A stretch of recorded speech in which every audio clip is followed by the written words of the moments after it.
ప్రియ శ్రోతలు, ఈ రోజున మన పాఠం మార్కు సువార్త 10వ అధ్యాయం 35 నుండి 52వ వచనం వరకు. సావధానంగా వినండి. జెబెదయి కుమారులైన యాకోబు, యోహాను ఆయన వద్దకు వచ్చి అన్నారు, బోధకుడా, మేము అడిగిందెల్లా నీవు మాకు చేయగోరుతున్నాము. ఆయన ప్రశ్నించాడు, నేను మీకేమి చేయగోరుతున్నారు?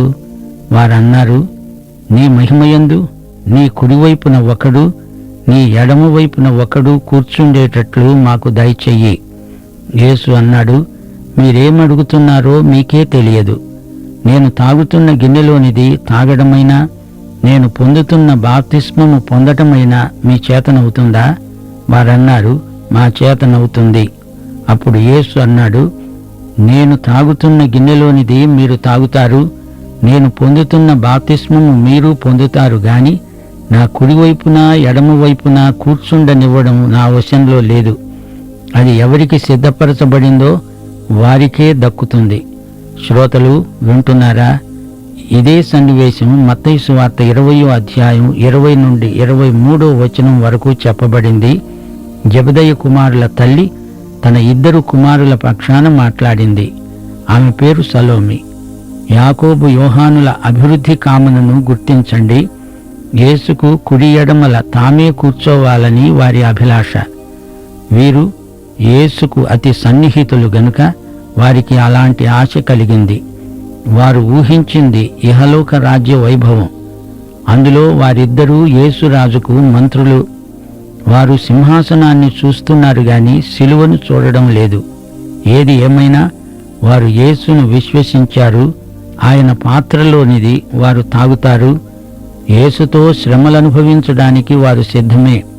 యేసు తాగిన పాత్ర తండ్రి ఆయనకిచ్చిన అనుభవాలు, యేసు వేదనల్లో, శిలువ శ్రమల్లో మునిగిపోవడము బాప్తిస్మముతో పోల్చబడింది. యేసుతో వారు అట్టి బాప్తిస్మం పొందడానికి సిద్ధంగానే ఉన్నారు, నిజమే. అయితే శిలువ లేనిదే కిరీటం లేదు. దేవుని రాజ్య ప్రమాణము యేసు ప్రభువు యొక్క శిలువే. యాకోబు హతసాక్షి అయ్యాడు, అతనికి శిరచ్ఛేదం జరిగింది. యోహాను యేసుని బట్టి చెరను అనుభవించాడు. ప్రభువు అంటున్నాడు, శిలువకు ఇరువైపులా ఎవరుంటారో అది అప్పుడే నిర్ణయమైంది. అలాగే సింహాసనం మీద తనకు కుడివైపు ఎడమవైపు కూర్చునే విషయం కూడా ముందుగానే నిర్ణయమైంది. యేసు జీవితం పూర్తిగా తండ్రి చిత్తానికి అంకితమైపోయింది. తండ్రి చిత్తానికి భిన్నంగా ఆయన ఏమీ తలంచలేదు, చేయలేదు. శిలువ మరణ పర్యంతము ఆయన తండ్రికి పూర్తిగా విధేయుడు. యేసుకు కుడివైపు ఎడమవైపు 2 స్థానాలున్నాయి. వాటికి అభ్యర్థులను తండ్రే నియమించాడు. అది నా వశంలో లేదు అన్నాడు ప్రభు. శ్రోతలు వింటున్నారా? దేవుడు పరలోకాన్ని మనకు వరంగా బహూకరించాడు. అయితే పరలోకంలో ప్రత్యేకంగా నీ స్థానమేది? అది నీ నమ్మకమైన సేవను బట్టి ఉంటుంది. రక్షణ ఉచిత వరం, కాని బహుమానాల కోసం శ్రమించాలి, పనిచెయ్యాలి. నీకు బహుమానం ఎంత గొప్పది కావాలో అంత నాణ్యమైన సేవ నీవు చేయాల్సి ఉంటుంది. 41వ వచనం. తక్కిన 10 మంది శిష్యులు ఆ మాట విని యాకోబు, యోహానుల మీద కోప్పడసాగారు. యేసు వారిని తన వద్దకు పిలుచుకొని అన్నాడు, అన్యజనులలో అధికారులని ఎంచబడిన వారు వారి మీద ప్రభుత్వం చేస్తారు. వారిలో గొప్పవారు వారి మీద అధికారం చేస్తారని మీకు తెలుసు. మీలో అలాగుండకూడదు. మీలో ఎవడైనా గొప్పవాడై ఉండగోరిన ఎడల వాడు మీకు పరిచారము చేసేవాడై ఉండాలి. మీలో ఎవడైనా ప్రముఖుడై ఉండగోరితే వాడు అందరికీ దాసుడై ఉండాలి. మనుష్య కుమారుడు పరిచారము చేయించుకోవటానికి రాలేదు కాని పరిచారము చేయడానికి, అనేకులకు ప్రతిగా విమోచన క్రయధనముగా తన ప్రాణం ఇవ్వటానికి వచ్చాడు. మిగతా 10 మందిలో తిరిగి వివాదం మొదలైంది. యాకోబు, యోహానులే గొప్ప, మాలో ఎవరిమీ వీరికి తీసిపోయాము, మీరిద్దరే అంత ప్రముఖులా అంటూ యాకోబు, యోహానులను గురించి వారు నోరు పారేసుకుంటున్నారు. యేసు ఇదంతా విన్నాడు. వారితో తరగతి తీసుకోవలసి వచ్చింది. అపొస్తలిక సహవాసం ఈ విషయంలో వివాదాస్పదం కావడం ప్రభువుకు బాధ అనిపించింది. యేసు వారిని తన దగ్గరికి పిలుచుకొని తన రాజ్యములోని నైతిక ప్రమాణాలను వారికి నేర్పాడు. దేవుని రాజ్యంలో గొప్పతనానికి వేరే అర్థముంది. ఈ లోకరాజ్యాలలో ప్రమాణాలు దేవుని రాజ్య నియమాలకు భిన్నంగా ఉన్నాయి. ఒక వ్యక్తి కింద ఎంతమంది పనిచేస్తున్నారు, ఎంతమంది మీద ఇతడు అధికారం చెలాయిస్తున్నాడు, ఎంతమంది ఇతనికి సేవ చేస్తారు, ఇది వీరి గొప్పతనం. కాని యేసు రాజ్యంలో అలా కాదు. దేవుని రాజ్యంలో నీవు ఎంత ఎక్కువ మందికి సేవకుడవు అనే ప్రాతిపదికపై నీ గొప్పతనం నిర్ధారణకు వస్తుంది. తనను తాను తగ్గించుకున్నవాడు దేవుని రాజ్యంలో గొప్పవాడవుతాడు. సేవలు చేయించుకోవడం కాదు, సేవ చెయ్యాలి. అదే దేవుని రాజ్యంలో నాయకత్వ ప్రమాణం. చేసే సేవ తక్కువ, ప్రతిఫలం ఎక్కువ. ఇది మానవ బుద్ధి సహజాతం. దేవుని రాజ్యంలో ఇలాంటి మనస్తత్వం నేరం, ద్రోహం. యేసు ప్రభువే సేవాదర్శం, సేవకులకు మాదిరి. తన జీవితాన్ని మానవత యొక్క విమోచన క్రయంగా చెల్లించడానికి వచ్చాడాయన. సైతాను మోసం చెయ్యాలనుకుని తానే మోసపోయాడు. యేసు చనిపోయి తిరిగి లేస్తాడని సైతాను అనుకోలేదు. మానవుణ్ణి పాపము నుండి దేవుని ప్రేమ పరిధిలోకి తేవడానికి యేసు తన రక్తం మూల్యం చెల్లించవలసి వచ్చింది. మన రక్షణ విలువెంత? రక్షణ మూల్యం యేసు శిలువే. శిలువపైన యేసు బలియాగం మనకు పరలోక మహిమకు ద్వారం తెరిచింది. దేవునికి స్తోత్రం. మార్కు సువార్త 10వ అధ్యాయం 46 నుండి 52వ వచనం వరకు. వారు యెరికో పట్టణానికి వచ్చారు. ఆయన తన శిష్యులతో బహుజన సమూహముతో యెరికో నుండి బయలుదేరి వస్తూ ఉండగా తీమయి కుమారుడైన బర్తీమయి అనే గుడ్డి భిక్షుకుడు తోవ ప్రక్కన కూర్చున్నాడు. ఈయన నజరేయుడైన యేసు అని వాడు విని, దావీదు కుమారుడా యేసు, నన్ను కరుణించు అని కేకలు వేయ మొదలుపెట్టాడు. ఊరుకో అంటూ అనేకులు వాణ్ణి గద్దించారు. గాని వాడు, దావీదు కుమారుడా నన్ను కరుణించు అని మరి ఎక్కువగా కేకలు వేశాడు. అప్పుడు యేసు నిలిచి, వాణ్ణి పిలవండి అన్నాడు. వారా గుడ్డివాణ్ణి పిలిచి అన్నారు, ధైర్యం తెచ్చుకో, ఆయన నిన్ను పిలుస్తున్నాడు, లే అన్నారు. అంతటా వాడు బట్టను పారేసి దిగ్గున లేచి యేసు వద్దకు వచ్చాడు. యేసు ప్రశ్నించాడు, నేను నీకేమి చెయ్యగోరుతున్నావు? ఆ గుడ్డివాడు అన్నాడు, బోధకుడా, నాకు దృష్టి కలుగ చెయ్యి. అందుకు యేసు అన్నాడు, నీవు వెళ్ళు, నీ విశ్వాసము నిన్ను స్వస్థపరిచింది. వెంటనే వాడు త్రోవను ఆయన వెంట చూపు పొంది వెళ్ళాడు. త్వరలోనే యేసును శిలువ మీద చూడబోతున్నాడు. శ్రోతలు వింటున్నారా? యెరికో యెరూషలేముకు 18 కిలోమీటర్ల దూరంలో ఉంది. యేసు పస్కా పండుగకు యెరూషలేముకు చేరుకోవాలి. పట్టణానికి ఉత్తరంగా ఉన్న ద్వారం దగ్గరే ఒక భిక్షుకుడు కూర్చున్నాడు. అతని పేరు బర్తిమయ్య, గుడ్డివాడు. గుంపు వస్తున్న సవ్వడి అతడు విన్నాడు. యేసు ప్రభువుతో ఒక పెద్ద గుంపు వస్తోంది. బర్తిమయ్య వారిని వీరిని అడుగుతున్నాడు, ఏమిటి కోలాహలం? వచ్చేదెవరు? యేసు వస్తున్నాడని వారు చెప్పగా విన్నాడు. యేసు వినాలని బిగ్గరగా బర్తిమయ్య కేకలు పెట్టసాగాడు. యేసు నడుస్తూ మాట్లాడుతున్నాడు. ప్రజలు వింటూ నడుస్తున్నారు. ఈ గుడ్డి భిక్షుకుడి కేకలు వారికి అభ్యంతరమనిపించింది. బర్తిమయ్యను నోరు ముయ్యమంటే వాడు మరీ బిగ్గరగా కేకలు పెడుతున్నాడు. బర్తిమయ్య చీకటి లోకంలో నుంచి ఆర్తధ్వని చేస్తున్నాడు. అతని నోరు నొక్కడం ఎవరికీ సాధ్యం కాలేదు. ఊరేగింపు ఆగిపోయింది. గుడ్డి భిక్షుకుణ్ణి ప్రభువు దగ్గరికి తెచ్చారు. యేసు అద్భుతాలు చేస్తాడు. యేసు చేసే ప్రతి అద్భుతానికి కొన్ని షరతులున్నాయని మనం గుర్తించాలి. బర్తిమయ్య ఆక్రందన ఆగేది కాదు. యేసును ముఖాముఖిగా కలుసుకునే వరకు వాడు కేకలు మానడు. అది వాని పట్టుదల. బర్తిమయ్య కోరిక, ఆశ యేసును ఆకర్షించాయి. అతని అక్కరే అతని కోరిక. యేసు రమ్మన్నాడు అనగానే వాడు తను కప్పుకున్న బట్టను విసిరి పారేశాడు. యేసు దగ్గరికి పరిగెత్తిపోవడానికి సిద్ధమయ్యాడు. అతడు ఒక్క ఘడియ కూడా జాప్యం చెయ్యలేదు. యేసు పిలుపు అతన్ని పరిగెత్తించింది. రాకరాక వచ్చిన మహదవకాశం. దీన్ని జారవిడుచుకోకూడదు. యేసు దగ్గరికి రావడానికి సిద్ధపడాలి అనుకోలేదతను. ఎంతసేపు సిద్ధపడాలి? ఎలాంటి బట్టలు వేసుకోవాలి? అదంతా అతనికి పట్టదు. ఉన్న పైబట్టనే తీసి పారేశాడు. యేసు దగ్గరికి వెళ్ళాలి, వెంటనే వెళ్ళాలి. అతనికేం కావాలో అతనికి బాగా తెలుసు. అతనికి చూపు కావాలి, కండ్లు రావాలి. అదొక్కటే అతని జీవితంలో ఏకైక అక్కర. యేసంటే ఏదో అవ్యక్తమైన ఆకర్షణ కాదు. అతని అక్కర అతన్ని బలవంతం చేస్తోంది. బర్తిమికి తన అక్కరేదో తెలుసు, దానిని తీర్చగలవాడెవరో తెలుసు. అతన్నెవడూ ఆపలేడు. యేసును దావీదు కుమారుడా అంటూ బర్తిమియ సంబోధిస్తున్నాడు. దావీదు కుమారుడు అనేది మెస్సియాకు ఇవ్వబడిన బిరుదు. మెస్సియా విజేత, దావీదు గోత్రోద్భవుడు. ఇశ్రాయేలు జాతికి ఆయనే మహిమాస్పదం. యేసును గురించి బర్తిమియకు తెలిసింది అంతే. పూర్తి అవగాహన లేకపోయినా యేసునందు వ్యక్తిగత విశ్వాసం ఉంది, అది చాలు. యేసును గురించి పూర్తిగా తెలుసుకోవాలంటే ఇప్పుడు తెలుసుకుంటూ ఉండాలి. ఆయనను దినదినమూ నేర్చుకుంటూనే ఉంటాము. పరలోకం చేరినప్పుడు గాని పూర్తిగా యేసును ఆయన ఉన్నట్లుగానే చూడలేము. క్రీస్తును అంగీకరించిన తరువాత ఆయనను దినదినము ఇంకా ఎక్కువ చూడగలుగుతాము.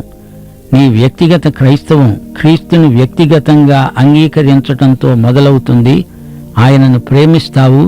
నీ అక్కరలన్నీ ఆయన తీర్చగలడని పూర్తిగా విశ్వసిస్తావు. అది చాలు. ఇదే యేసుకు వ్యక్తిగతమైన నీ హృదయ స్పందన. అదే ప్రభువు నీ నుండి కోరుతున్నాడు. బర్తిమియ దారి ప్రక్కన అడుక్కునే భిక్షుకుడే కావచ్చు. అతని నిండా యేసు పట్ల కృతజ్ఞతాభావం ఉంది. అతనికి చూపు వచ్చింది. యేసు అతనికి నేత్రదానం చేశాడు. అందుకే అతడు కృతజ్ఞతతో ఆయనను వెంబడించాడు. తన అక్కర తీరిన తరువాత తన దారిని తాను పోలేదు. అక్కరతో వచ్చాడు, కృతజ్ఞతతో వెళ్ళాడు, ప్రభుభక్తిని చూపాడు, ఆయనను వెంబడించాడు. ఆయనకు నమ్మకమైన శిష్యుడయ్యాడు. శిష్యత్వానికి ఎక్కవలసిన మెట్లన్నీ ఎక్కాడు బర్తిమియ. శ్రోతలు అందరూ బర్తిమియలాగా ప్రభువు వద్దకు వచ్చి ఆయనకు శిష్యులైపోతే లోకం త్రుటిలో మారిపోతుంది. అందులో సందేహం లేదు. ప్రియ శ్రోతలు, మార్కు సువార్త 10వ అధ్యాయంలో వివిధమైన అంశాలను మనకు పరిశుద్ధాత్మ బయలుపరిచాడు. వివాహ బంధం యావజ్జీవితము నిలిచి ఉండేది. యేసు ఇండ్లలో బయట ప్రయాణాలు చేస్తూ శిష్యులకు బోధించాడు. విడాకులు పాపం. ఈ పాపం చేసిన వారు పశ్చాత్తప్తులవ్వాలి. జతపరిచింది దేవుడు, దాన్ని దేవుడు వేరు చేయడు. మనిషి అలా చేస్తే అది పాపం. మోషే విడాకులను సమర్థించలేదు. విడాకులు పొందినప్పుడు నిర్దోషికి క్షమాపణ ఉంది. ఆదాము హవ్వల వ్యక్తిత్వాలు పరస్పర సంపూరకములు. తండ్రి కుమారుడు ఏ విధంగా రక్తాన్ని బట్టి ఒకటి అవుతారో స్త్రీ పురుషులిద్దరూ అలాగే ఏక శరీరమవుతున్నారు. అనగా తండ్రి కుమార సంబంధం విడదీయరానిది. అలాగే భార్యాభర్త సంబంధం కూడా. వివాహం పరస్పర విశ్వసనీయతకు భార్యాభర్తల మధ్య నిబంధన, దేవుని సమక్షంలో స్థిరం చేయబడిన నిబంధన, యావజ్జీవిత నిబంధన. విడాకులు దేవుని సృష్టి నియమాన్ని రద్దు చేయలేవు గాని భంగం చేస్తాయి. క్షమాపణ, సమాధానం వివాహాన్ని నిలబెట్టే దైవ లక్షణాలు. చిన్న పిల్లలను ఆటంకపరచవద్దు. వారిని నా దగ్గరికి తెండి, వారిని రానియండి అని ప్రభువు హెచ్చరించాడు. యువకుడు ధనవంతుడై ఉండి యేసును గురువుగా గుర్తించి ఆయన ఉపదేశాన్ని అభ్యర్థించాడు. సత్పురుషుడు సత్కార్యాలను గురించి చెబుతాడనుకున్నాడు. నిత్యజీవ ప్రాప్తికి నన్నేం చేయమంటారు అని అడిగాడు. యేసు కేవలం గురువే కాదు, ఆయన దేవుడు. మానవ సంబంధాలలో ఆ యువకుడు ధర్మశాస్త్ర ప్రకారమే చేస్తున్నాడు. మత సంబంధమైన విధులు నెరవేరుస్తున్నాడు. అతనికి ఒక్కటే కొదువ అన్నాడు ప్రభు. అతడు దేవుణ్ణి తన ఆస్తి కంటే ఎక్కువ ప్రేమించగలగాలి. అదొక్కటే అతనికి లేదు. అతడు తన ఆస్తికి దేవుని కంటే ఎక్కువ ప్రాముఖ్యమిచ్చాడు. అతని స్వనీతి పరాయణత్వం, ధనాపేక్ష ఈ రెండూ పోవాలి. అప్పుడతడు యేసును వెంబడించి శిలువ దాకా వెళ్ళాలి. ఆస్తి అతని నిత్య జీవానికి ఆటంకం కాకపోతే దాన్ని అమ్మాల్సిన పని లేదు. ఈ అధ్యాయంలో యేసు ప్రభువు శిష్యులకు లభించే బహుమానాలను పేర్కొన్నాడు. యేసు కోసం శిష్యులు త్యాగం చేస్తున్నారంటే నిత్య జీవం వారిదే. వారికి నూరంతల ప్రతిఫలం ఈ లోకంలోనే అది ప్రాప్తిస్తుంది. ప్రభువు పేతురుకు ఈ మాట స్పష్టంగా చెప్పాడు. యేసు శిష్యత్వంలో సేవకత్వ భావన ఉంది. యేసుకు పూర్తిగా లోబడి విధేయులై ఆయనను వెంబడించే విశ్వసనీయులైన శిష్యులకు విలువైన పరలోక బహుమానాలుంటాయనేది ముమ్మాటికీ నిజం. యేసు ప్రభువు తన మరణ పునరుత్థానాలను ప్రస్తావించాడు. మరణ పునరుత్థానాలు జంట సంఘటనలు. ఆయన పునరుత్థానం శిష్యులకు గొప్ప నిరీక్షణ. యాకోబు యోహానులు మహిమలో ఉన్నత పదవులు కావాలంటున్నారు, బాగానే ఉంది గాని మహిమలో పదోన్నతికి ముందు ఇక్కడ ప్రభువు శ్రమలలో పాలివారు కావాలి కదా. శిలువ మోస్తేనే కిరీటం లభించేది. పరలోక బహుమానాలలో తుది నిర్ణయం తండ్రి అయిన దేవునిదే. అది ముందుగా చెప్పేది కాదు, ప్రభువు తనను ప్రేమించే వారికిచ్చే సజీవ బహుమానాలు. లోకరాజ్యాలకు దేవుని రాజ్యానికి మధ్య తారతమ్యమేమిటి? పరిపాలనలో వ్యత్యాసం కాదది. ఇది కర్రపెత్తనం, దాష్టీకం, నిరంకుశం, నియంతృత్వం. కాని అది సేవ, పరిచర్య, తగ్గించుకోవడం, పాదాలు కడగడం, సాయపడడం.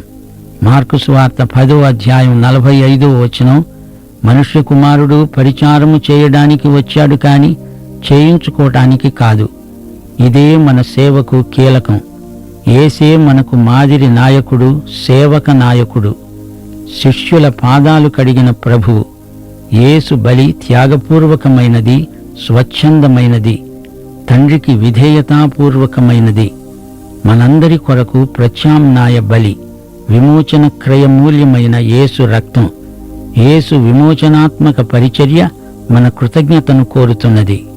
1 తిమోతి 2వ అధ్యాయం 5-6 వచనాలు, దేవుడొక్కడే, దేవునికి నరులకు మధ్యవర్తి ఒక్కడే, ఆయన క్రీస్తు యేసు అనే నరుడు. ఆయన అందరి కొరకు విమోచన క్రయధనముగా తనను తానే సమర్పించుకున్నాడు. మార్కు సువార్తలో గ్రంథస్థం చేయబడిన చిట్ట చివరి అద్భుతం గుడ్డి భిక్షుకుని స్వస్థత. బర్తిమియాకే కాదు, యేసు శిష్యులకు కూడా శిష్యత్వమును గురించిన కనువిప్పు కలిగింది. బర్తిమియా అంటే తిమ్మయి కుమారుడు అని అర్థం. దావీదు కుమారుడైన యేసు మెస్సియా, అన్నిటిని మించి తన విమోచకుడు, తన కన్నులు తెరిచిన నీతి సూర్యుడు. దేవునికి స్తోత్రం. బర్తిమియా యేసును రబ్బూని అన్నాడు. అంటే నా ప్రభువా, నా బోధకుడా, యజమాని అని అర్థం. ఇది వ్యక్తిగతమైన సంబోధన. తోమా పునరుత్థానుడైన ప్రభువు ఎదుట సాష్టాంగపడి నా ప్రభువా, నా దేవా అని సంబోధించాడు. మగ్దలేని మరియ గెత్సెమనే తోటలో యేసును గుర్తుపట్టి రబ్బూని అని పిలిచింది. నీ విశ్వాసము నిన్ను స్వస్థపరిచింది, నిన్ను రక్షించింది అన్నాడు ప్రభువు. అతనికి తన నిస్సహాయత తెలుసు. దేవుని కృపను తనకివ్వగలవాడు యేసే అని కూడా తెలుసు, నమ్మాడు. తాను స్వయంగా తన కన్నులతో చూడగలిగినప్పుడు యేసును వెంబడించాడు. బర్తిమియా యేసుకు నమ్మకమైన సాక్షి, శిష్యుడు. మన ప్రభు అయిన యేసుక్రీస్తు వారి దివ్యకృప, తండ్రి అయిన దేవుని ప్రేమ, పరిశుద్ధాత్మ సహవాసము మనకు సదాకాలము తోడై ఉండునుగాక. ఆమేన్.